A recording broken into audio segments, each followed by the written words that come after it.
Let's talk about motivated memories and how they relate to cognitive dissonance and organizational ethics. So what are motivated memories?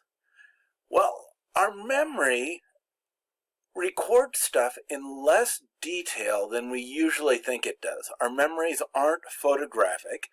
The memories that we have of events are actually less detailed than what we tend to think they are, and then certainly much less detailed than how they actually happened. When we recall things that have happened in the past, we inject unmemorable details into them to make a coherent story. For example, if you were to ask me what color shirt was I wearing when I made this video, I'm pretty sure within 2 or 3 days I'll have no memory at all of what shirt, but I might try to guess. I think the most common colored shirts I have are blue or green, and so I would guess that it is either a blue shirt or a green shirt, and a lot of my shirts are striped, and sure enough, I'm wearing a blue striped shirt. But I wouldn't have remembered that. I might have guessed right, and I would have guessed something that would have been credible to make things coherent. Keeping too many memories in our brain would be a waste of brain power, and so that's how we're wired, is to remember the key events and things that are typical of the past, or things that we have reason to believe occurred. We tend to inject them into our memories to give them details. Now, sometimes the past is not always kind to us. Sometimes, if we think about the past, we think about times that we haven't been morally good, times that we haven't been competent, kind, or smart, times that we didn't live up to our own expectations.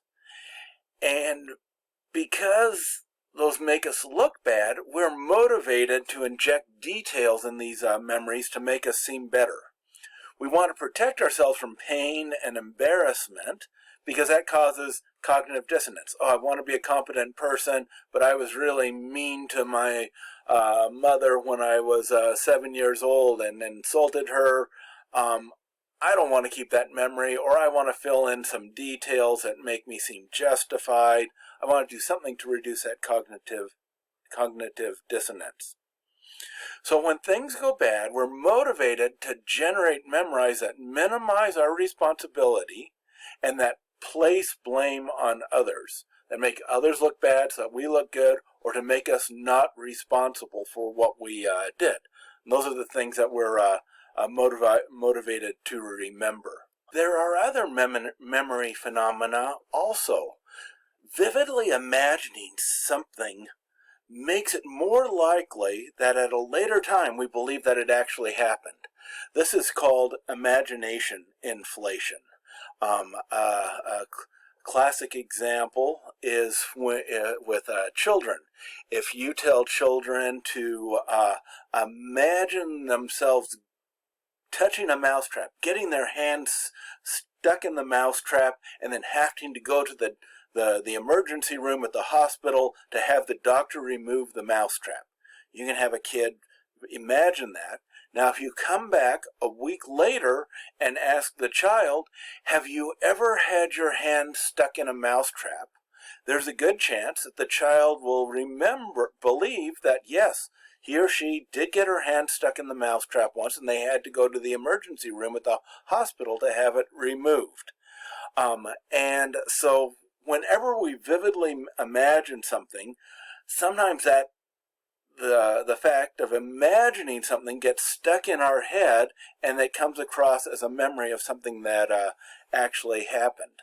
Now, these two phenomena of motivated memories and imagination inflation can come together to create some really bizarre things that happen. A simple example is a lot of times we do not remember the dumb things we did when we were younger. They're just too embarrassing, and we push them out of memory. We don't want to think about the stupid things we said and did while we were in middle school, something like that. That would be a simple example.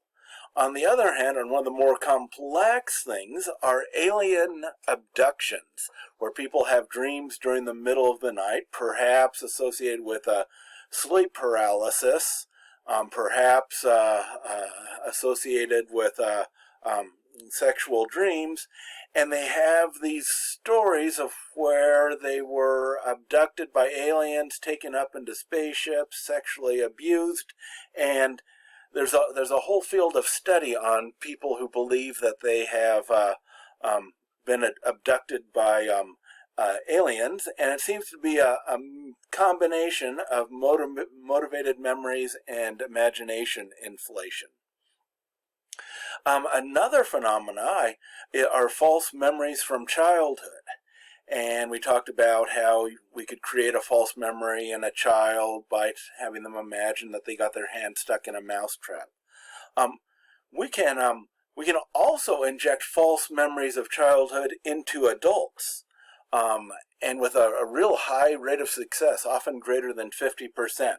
For example, one example of a false memory that's fairly easy to inject into somebody is that at one university they did a study. They brought students in and they told the student that they had contacted one of their parents about some event that happened when they were a very small child, which might be one of their earliest memories. And they said, "Your mother told us about a time that you went in a hot air balloon with your father, and we want to know if you can remember what coat were you wearing." And the person will think and think and think, and they'll usually be able to come up with some guess concerning what coat they were wearing. And then if you ask, so you do remember going up into the hot air balloon? And most people will start thinking, oh yeah, I remember it a little bit, when in fact, no contact had been made with their parents at all. There was no evidence that they had ever gone up in a hot air balloon when they were little. But people, due to this imagination inflation and wanting to remember their childhood memory that their mother said was so important, can recreate an event, and they genuinely believe that something in the past happened. Now, these false memories from childhood can become, they can be cute, they can be funny, but they can also be very, very dangerous when they concern false accusations about sexual abuse. And in the 1990s and the 2010s or 2000s, it was really in style for therapists to try to motivate patients to recall childhood sexual abuse that most likely never occurred, because we now know that people tend not to forget traumatic childhood experiences, and there was a lot of false memories created about childhood sexual abuse by therapists during that period. Now, what are some organizational applications? Well, one is we should understand that when somebody has a memory of something that differs from my memory of the event, it doesn't necessarily mean that they're intentionally lying. They probably focused on some details. We focused on some details. They were motivated to remember the details that make them look good. We were motivated to remember the details that make us look good.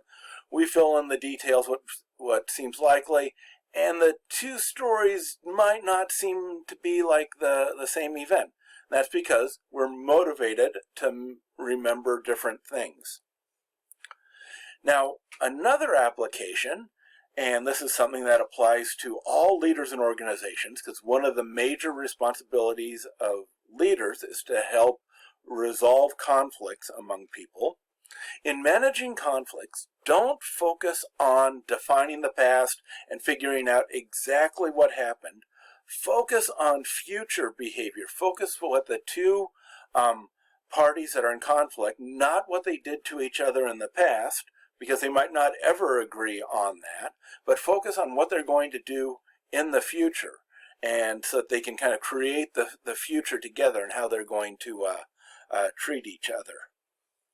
And then another application is that in organizations working with children, be careful about receiving sexual abuse accusations from the distant past, especially if the memories developed in therapy, because there still are therapists that try to create recovered memories, which often just result in